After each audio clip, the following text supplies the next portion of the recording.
श्री स्वामी समर्थ सगळ्यांना. गेल्या ब्लॉगमध्ये मी तुम्हाला सांगितलं होतं की मी चालले होते आज कोल्हापूरच्या महालक्ष्मीला.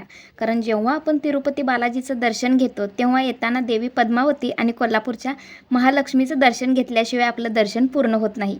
पण आहोंची दादांची तब्येत बिघडली म्हणून हे दर्शन लांबणीवर पडलं होतं. दादा पुढे आईंना आणि ताईंना घेऊन गेले होते. आईला ते बसमध्ये बसवणार होते आणि आमच्या गाडीवर श्लोकला घेतलं होतं. आईला बसला बसवलं की मग श्लोक दादांच्या गाडीवर जाणार होता. लवकर निघूनही ऊन एवढं दमवत होतं ना की विचारायलाच नको.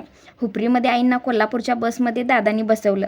आई आणि विराज बसने गेले आणि आम्ही निघालो गाडीवरून. कोल्हापूर आमच्या गावापासून 35-40 किलोमीटरवर आहे आणि एवढं जवळ असूनही इकडे लवकर येणं होतच नाही.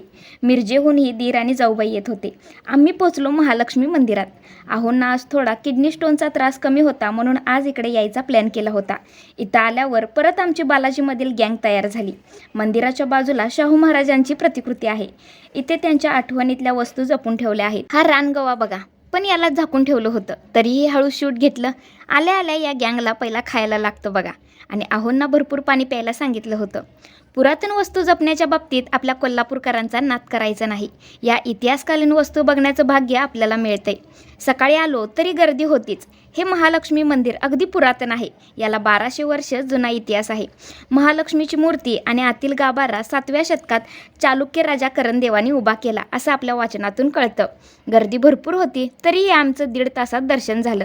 इथं आल्यावर खूप सबस्क्रायबरही भेटले. मंदिराच्या आवारात थोडं सगळे बसलो.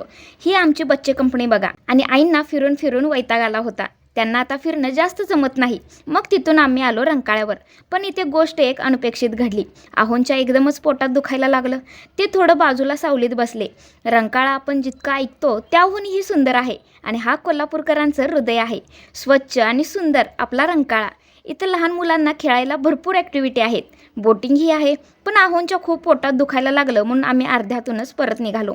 पुढे एक खूप वाईट अनुभव आला. तो मोठ्या ब्लॉगमध्ये यूट्यूबवर बघायला विसरू नका. चला, श्री स्वामी समर्थ.